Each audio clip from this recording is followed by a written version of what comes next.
¿Qué tal amigos? Soy Israel Reyes de APA Encuadernación y esta es nuestra sección Encuadernación en un minuto.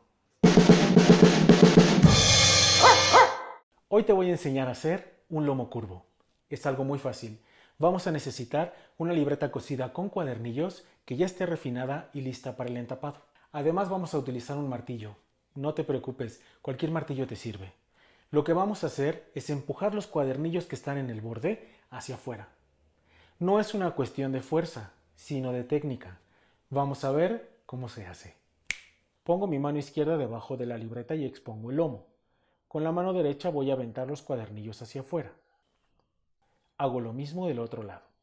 Me doy cuenta de que el cuadernillo se está redondeando porque se forma esta curva, que se llama media caña. Una vez hecho esto, puedo terminar de preparar mi libreta para el entapado. Eso es todo por hoy.